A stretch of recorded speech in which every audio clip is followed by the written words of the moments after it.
In this video, I'm going to talk about the baseline of joy and pleasure that is available in life even when we suffer, and how to more easily access that despite our suffering.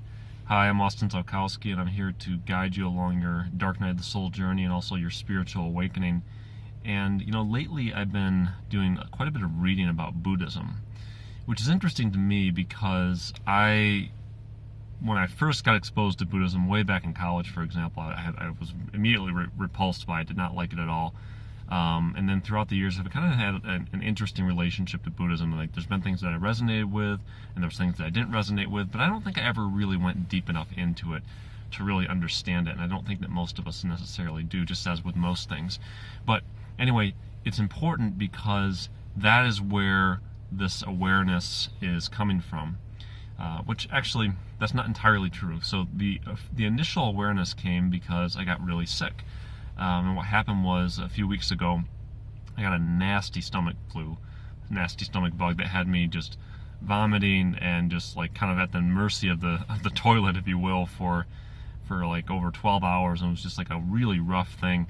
And what happened was that I started to feel better. And I started to, when I was beginning to feel better, I started to like really latch onto and enjoy the sensations of feeling healthier, feeling normal or better, or even a little bit closer to normal or better, and enjoying a glass of water, for example, because I felt dehydrated during the time that I was sick because I couldn't really keep water down or whatever else, and just simple things. And it was right about that time that I started reading a book called The Heart of the Buddhist Teaching by Thich Nhat Hanh, and interestingly enough, he goes deep into, well, not surprisingly, he goes deep into the teachings of the Buddha, but during one of the sessions, he talks quite a bit about the Four Noble Truths. And the Four Noble Truths of Buddhism, if you're not aware, are 1, that suffering exists; 2, that there is an origin or source or cause of suffering; 3, which we're going to talk about today, that there is the cessation or the ending of suffering, or really that well-being exists and is available; and then 4, that there's a path to well-being or path to the end of suffering. And what I was experiencing in getting better from this sickness was the realization of well-being. I realized, wow, it feels so good just to not be sick. And it really stuck with me that normally I don't experience the sense of being well so dramatically. I normally just take it for granted, for example. We're mostly concerned in our day-to-day about the things that we're worried about or the things that are not going well, and we don't notice the things that are going well or that do feel good. And that's why, for example, gratitude exercises can be so powerful. But I think there's something a little deeper to this than just doing like a gratitude journal or something like that.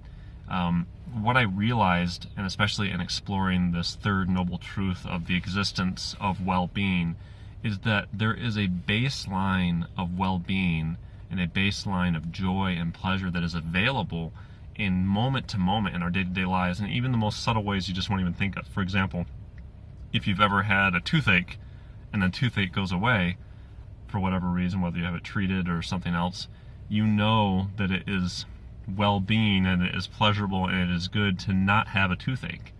But normally you won't even think about that because you normally don't have a toothache. And if you've ever been sick, like I was sick, you realize that being well and not being sick is pleasure, is joy, is the existence of well-being in the moment. And it's so easy to miss.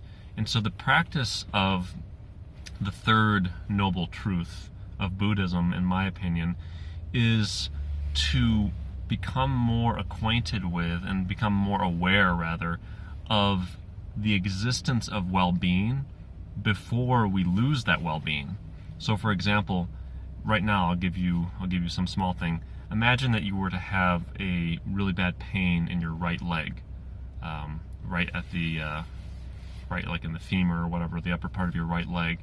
And then if you were to imagine, okay, now that pain has gone away and you feel how you feel now without the pain, there is a goodness or a positive feeling in that right leg that is inherently there all the time.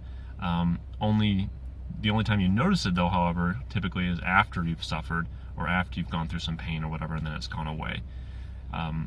So what I'm getting at and what I'm suggesting to you is that in your day-to-day life, there is well-being There is positive, pleasurable well-being. There is joy, literally moment to moment in your experience that you're completely oblivious to, you're completely ignoring, you're completely passing over, because you're going from concern to concern to concern to suffering to suffering to suffering, and you're not noticing the goodness that is in your life.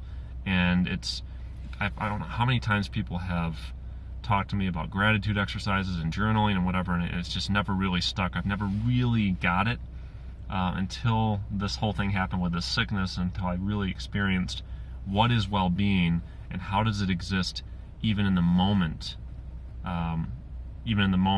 without you even paying attention to it. So my suggestion to you, and what I want to do, is I want to give you an exercise today that I think could be really powerful for you. I know it can be powerful for you because it's been powerful for me, and that is to go throughout your day and just take note of well-being or pleasure or joy as it exists in its tiny little fragment forms. And when I say tiny little fragment forms, I mean it doesn't need to be a big thing, like you got that dream job, or you end up dating or getting together with the person you've always wanted to be with, or you've had business success or whatever. It doesn't have to be those kinds of things. It can be the tiniest little thing, but to pay attention to it and to notice, oh, that's actually good. And even to play the game of, what if it was like this? So what if I was really cold? Okay, wow, it feels really good to be warm. Or if you are cold, if you're walking outside and you're cold, imagining, wow, how good is it going to feel when I walk in the door? And then noticing when you walk in the door, wherever you're going, how warm it is wherever you go, and realizing, wow, that's well-being, that's positive, that's pleasurable, that is joy, that is whatever. And to just play this game with yourself. And I think what you'll realize, if you actually sincerely play it and are looking for the positive and looking for the joy and the well-being in your experience, is that there is an overwhelming amount of well-being in your experience, even if you're suffering currently, and even if things aren't going the way you want them to in your life. And interestingly enough, if we want to think about manifestation and what we attract, vibrationally into our lives, as I've talked about in previous videos and whatever, the likelihood that you're going to attract positive things into your life is much greater when you're focused in on these positive experiences and on this existing well-being, that you can then draw in the other things too. You can, like a magnet, if you will. So that is my suggestion to you, to try that exercise out, and feel free to, in the comments below, share any experiences that you have. I would love to hear that. And thank you so much for watching. Namaste.